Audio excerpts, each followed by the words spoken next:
बिस्मिल्लाहिर्रहमानिर्रहीम, अस्सलाम वालेकुम। Welcome back to my channel. कैसे हैं आप सब लोग? आई होप सब खैर खैरियत से होंगे, मज़े में होंगे। आज मैं बना रही हूँ बहुत ही इजी, बहुत ही सिंपल रेसिपी, गार्लिक चीज़ ब्रेड, जो कि बहुत ही जल्दी और बहुत ही क्विक बन जाती है और बहुत ही टेस्टी बनती है।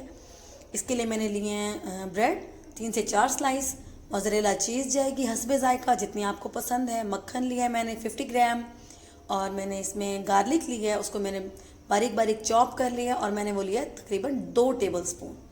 सबसे पहले मक्खन में मैंने गार्लिक डाल देना है, इसको शामिल कर रही हूँ। इसके बाद इसमें जाएगा ऑरिगेनो, मैं हाफ़ टी स्पून इस्तेमाल कर रही हूँ।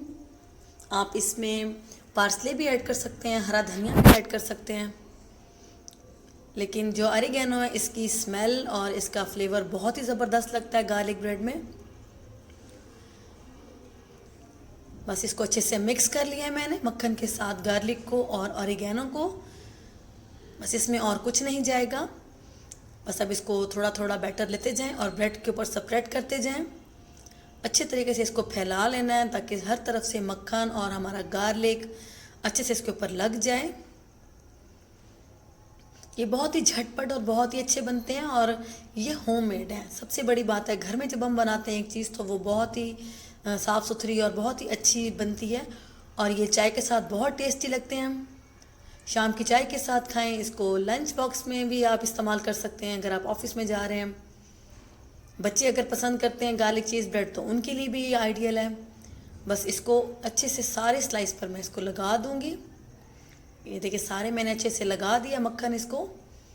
अब मैंने पैन लेना है, पैन को सिर्फ मैं ग्रीस कर रही हूँ, हल्का सा बटर लगाएं या ऑयल, जो भी आपका दिल चाहे। इसको अब मैं रख रही हूँ सेकने के लिए, जो कि प्लेन साइड है। सबसे पहले मैं उस साइड से इसको हल्का सा सेक रही हूँ। बिल्कुल हल्का सा सेकना है क्योंकि जब हम इसके ऊपर चीज़ मेल्ट करेंगे तब भी उस साइड से सेकेगा। मैं सिर्फ इसके ऊपर मक्खन लगाना चाह रही हूँ, बस ये इसके ऊपर लग गया है। अब जो गार्लिक वाली साइड है उसको पकाना है अच्छे से, तकरीबन 3 से 4 मिनट। बिल्कुल हल्की आंच रखनी है ताकि हमारे टोस्ट जो हैं वो जले नहीं। ये देखिए हमारा गार्लिक बहुत अच्छे से कलर आ गया उसके ऊपर, बहुत ज़बरदस्त ये कुक हो गया है। बस अब इसके ऊपर मैं चीज़ ऐड कर दूंगी। चीज़ आपके टेस्ट के हिसाब से है, कम या ज़्यादा आप कर सकते हैं।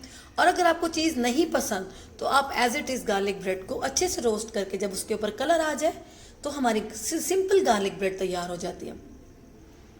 मैं इसके ऊपर चीज़ ऐड कर रही हूँ, आपके टेस्ट के हिसाब से कम या ज़्यादा जितना आपको अच्छा लगता है वो ऐड कर देना है।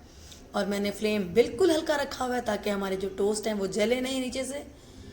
बस अब इसको कवर कर दूंगी मैं तकरीबन 2 से 3 मिनट के लिए, ताकि मेरा जो चीज़ है वो अच्छे से मेल्ट हो जाए। ये देखिए तकरीबन 3 से 4 मिनट हो गए और हमारा चीज़ बहुत अच्छे से मेल्ट हो गया और अब ये रेडी है। बस अब मैं इसको निकाल लूँगी।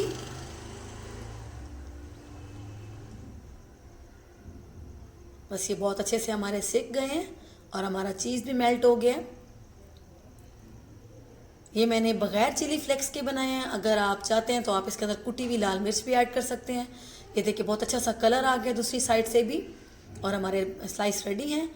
अब मैंने जो दूसरे स्लाइस इस्तेमाल बना के रखे थे वो इनको सेक रही हूँ मैं। इसको भी एज इट इज़ वैसे ही बनाना है। और इसके ऊपर मैंने रेड चिली फ्लेक्स, कुटी हुई लाल मिर्च का इस्तेमाल किया है। बच्चे अगर खाएंगे तो आप कुटी हुई लाल मिर्च मत डालें, मैं 2 तरीके से बना रही हूँ। बस अब इसके ऊपर चीज़ स्प्रेड कर दें जितना भी आपका दिल करता है, कम या ज़्यादा।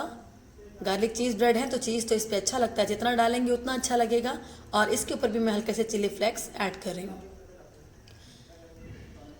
बस 1 या 2 चुटकी ही इसमें जाएगा। बस अब इसको कवर कर देना और 2 से 3 मिनट के लिए इसको छोड़ देना है। ये देखिए चीज़ हमारा बहुत ही ज़बरदस्त मेल्ट हो गया और हमारी गार्लिक चीज़ ब्रेड बनकर तैयार हो गई है। ये देखें इसका अपोजिट साइड बहुत ही क्रंची और बहुत ही खूबसूरत गोल्डन कलर आ गया इसके ऊपर। ये बहुत ही ज़बरदस्त बने हैं और बहुत ही टेस्टी। इसको ट्राई कीजिएगा ज़रूर। इसको शाम की चाय के साथ खाएं, नाश्ते में खाएं, बहुत ही मज़ा आता है। बहुत ही ज़बरदस्त बनते हैं ये। कितना खूबसूरत इसका कलर आया है, बहुत ही प्यारे बने। आई होप आपको मेरी ये रेसिपी अच्छी लगी होगी। अगर आपको मेरी ये रेसिपी अच्छी लगे तो प्लीज़ मुझे लाइक करें, कमेंट करें, शेयर करें और मेरे चैनल को सब्सक्राइब कर दें। बहुत शुक्रिया।